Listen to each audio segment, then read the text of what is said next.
next session, so please, if you could take your seats and get ready. All right. So we're going to be talking about accelerating Hadoop projects, and before we get to how we accelerate them, we're going to get to why they take so damn long. Yes. Right? Yeah. My name is Jonathan Gray. I'm the founder and CEO of a company called Cask, and we'll get into what Cask does. And I'll also talk a little bit more about myself. So here's the agenda for today. So what is Hadoop? What does Hadoop actually mean, and what do people mean when they say Hadoop? Why is Hadoop so hard? What's the vision for Cask? Why did we start Cask?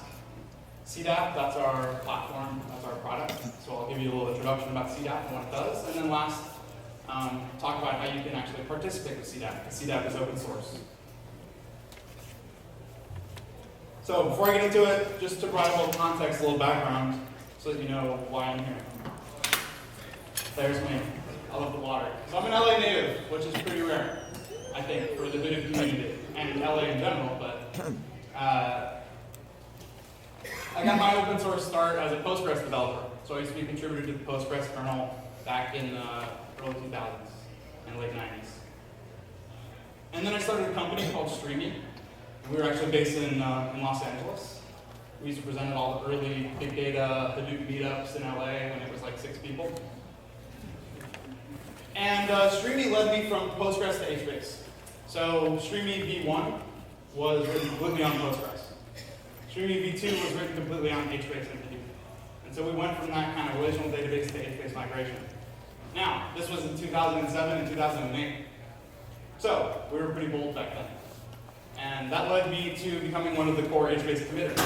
And with guys like Michael Stack, trying to get HBase from really just a prototype to a real database that you could actually trust, you could actually serve out of, you could treat like a real database. HBase led me to Facebook. So in 2010, Facebook decided to make a big investment in HBase. That started with the Facebook Messages product. So today, if you use Facebook Messenger, everything is stored in HBase.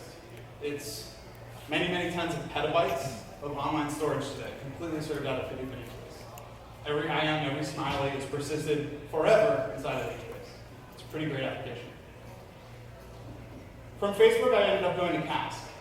And the idea there was really that companies like Facebook and even at Streamy, we were getting tons of value out of HBase, tons of value out of Hadoop and MapReduce and that ecosystem. But it was a lot of blood, sweat, and tears, right? I always said that Facebook gets tons of value out of the stack through heroics, right? If you throw a bunch of really, really smart people at it and give them enough time, they're going to solve the problem. That just does not scale. Cask is about how do you take the same technology companies like Facebook are using, put it into the hands of way more organizations, way more developers. All right. What is Hadoop? It's really easy, right? It's 2 things. HDFS, MapReduce. That's it, right? Well, that's in 2006. This is Hadoop today. When you get Cloudera and you get Hortonworks, you get all of these projects, about 25 projects right now. And actually now we've gotten to the point where CDH and HTTP have diverged. And so if you want security, you're going to get 2 different projects all of a sudden. And so one of the reasons Hadoop is really, really hard is Hadoop is not one thing. Hadoop is 25 things. Each one of these things is a separate open source project with a separate open source community. It's kind of crazy. So there's all this hype about Hadoop, right? And it's all about MapReduce and HDFS. And then Hadoop becomes a bunch of other things. And so when we talk about Hadoop, we're not really just talking about HDFS. We're not really just talking about particular things. I think this entire movement is really a little bit more broad. It's really oriented around 2 things. The first is open source. Open source has changed dramatically over the past 20 years, both from how open source started to where it is today, as well as what it's doing to proprietary software. The second thing is big data, right? And so when people say Hadoop today, I really just think open source, big data. That's what they're talking about. So let's drill in on these concepts. What's changed with open source? Quite a bit. Anyone who's familiar with the 90s and kind of where open source started and how all this began? So there was a bunch of companies, big proprietary software vendors like Microsoft, like IBM, like Oracle, and they used to develop all of the software, right? Now what? Are they leading innovation anymore? Right? IBM just is investing hundreds of millions of dollars into Spark. They didn't create Spark. Spark was created at the Berkeley Amp Lab. Now IBM is putting hundreds of millions of dollars into it. So innovation in software has changed completely, right? There's internet companies now. There's Berkeley's Amp Lab. There's universities, individuals, and startups all over the world who are now the houses of software innovation. Secondarily, something else changed, right? The first versions of all the open source software were really just copies of the proprietary stuff. Linux was a copy of Windows, right? MySQL was just a copy of traditional relational database servers. It wasn't really about innovation, it was more about cost and doing something for free. Well, what about HBase? HBase is not a clone of a proprietary product. HBase is a clone of a research project, actually, from Google, right? So this is really, really changing what open source needs and what that impact has on the software world. So, like I was mentioning, software innovation has changed dramatically. It used to be led by proprietary vendors like IBM, Microsoft, Oracle. That's completely changed. It's also not about copying, it's about innovating. And so open source now drives software, no longer follows. Something else about open source is just inherent with open source. Solutions in open source are really started to solve very targeted specific problems, and they're not really started with monetization in mind. That is not always the case, but if you look at the big open source projects and communities that we're participating in today, these things were started without commercialization in mind. They were started to solve technical problems. And so that means open source is a lot of point solutions where you have to do a lot of the work yourself. Lastly, open source is incomplete, but flexible. And I think this is another huge difference between open source 20 years ago and open source today. Right? It's incomplete because it doesn't come with enterprise features. It doesn't come with security. It doesn't come with integration into your traditional relational databases. You have to build that stuff. But what else happened with open source over the last 20 years? We went from GPL to ASL. Right? We went from viral licenses to permissive licenses. I can download Hadoop from Apache. I can change 3 lines of it and call it John's database and sell it for $1 million. Right? I can't do that with GPL software. And so, while the open source may have gaps, the licensing model has made it very commercial and vendor friendly. So there's a lot of opportunity for the many vendors in the space to go and attack these challenges. Blackout? Again, I always think of kind of big data and NoSQL and all these things as more power, more responsibility. So what's changed with big data? Because actually there was a lot of data for a long time, right? But things have changed. Open source is one of those. But something else has changed, right? We're in a scale-out world now. We used to be in a scale-out world. Scale-out means everything dies all the time, so everything has to be fault-tolerant. Everything has to be highly available. This is a very different model than what people are used to with traditional databases. Now data is not just relational data. You don't just have tables.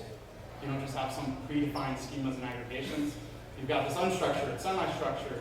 You have the whole notion of schema on read, which is actually extremely powerful. And then you have NoSQL, which actually just means 10 different things, not only SQL, right? So the world's getting more complicated. I think the other thing that happened coincidentally, and at the same time, concurrent with big data and open source, is modern development practices. Agile, CI, the cloud, and DevOps. When people are building big data applications, they're doing it from that frame of mind. And so a lot of things have changed here. A lot has changed. Again, there's more power here. I can do more things. But the onus has been put onto the developer, onto the operator, onto other people to now understand this is the way we're doing it. So, open source big data. Really powerful capabilities, very disruptive economics. You can deliver differentiated value. It's been proven out many, many times by many, many people, but that's still a small fraction of it. It's really for those with the time, talent, and appetite to do it. And in 2007, I had a 4-person startup when I was crazy and wild enough to get into the world of doing HBase. Maybe now you can be a 40-person startup or a 400-person startup. But still, it takes large commitments of time and money. So you have those big pills to swallow when you want to go and download the new distribution and deliver business value. It's a big, big gap. So, with the Scout, there's these challenges. This stuff's really, really hard. But there's all this permissive licensing. So there's a lot of opportunity here. And I think what you're seeing with all of this opportunity is something that's kind of making it worse. You're seeing an explosion of stuff. Okay? This isn't just the open source projects in this space. Okay? And this is the open source projects and the actual vendors that support it. So this is what big data is. It's a lot of different stuff. Right?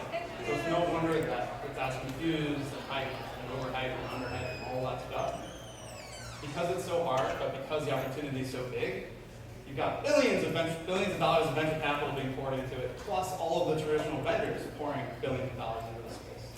So there's a lot of stuff going on. So, back to just Hadoop. You've got these different projects. So we don't have a huge thing of 200 projects. We're just down to a nice, discrete 25 project set. Pretty easy. So what's hard about this? Well, first we got to pick the projects. Right? Each one of these projects has a different thing. HDFS stores files. It doesn't deliver files. So I need Flume or Kafka if I want to deliver the files. Now, if I want that pipeline to be highly available, I need to implement Zookeeper and some service discovery. And so now I've done 3 different projects with middleware code just to enable me to write bits into HDFS. Right? Everything requires multiple projects, selecting the projects, understanding the projects, and then integrating these projects. So we have to select from the stack, you have to integrate off the stack. This is just middleware integration logic, right? This is not actual application logic yet.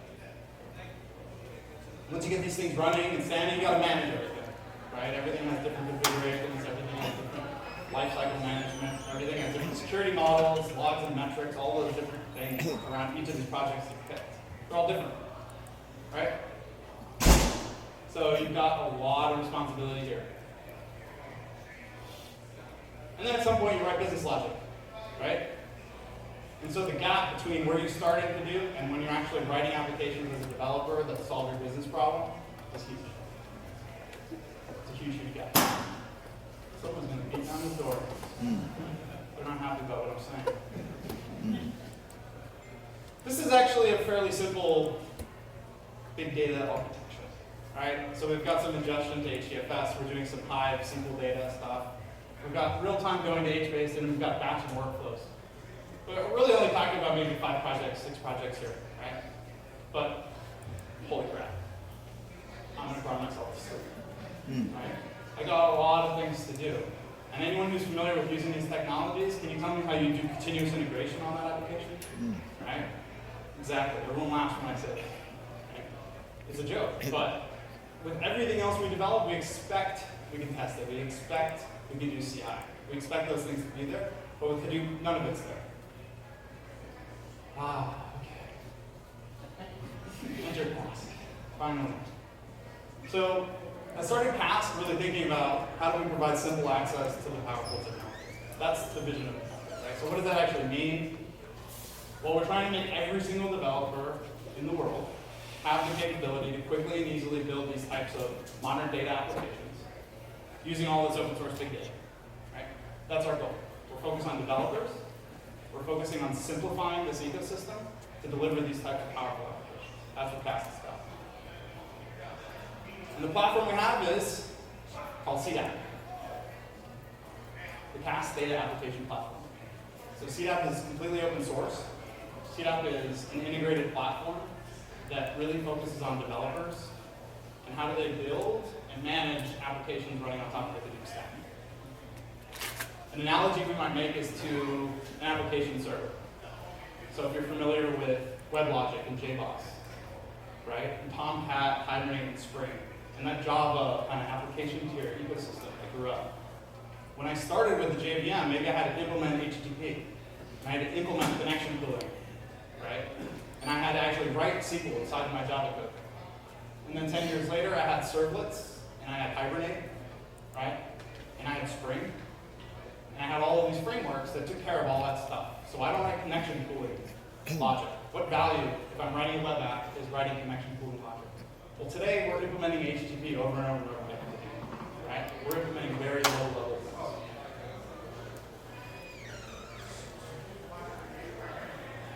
So CDAP's this integrated platform, really focused on developers, operations, and their organizations.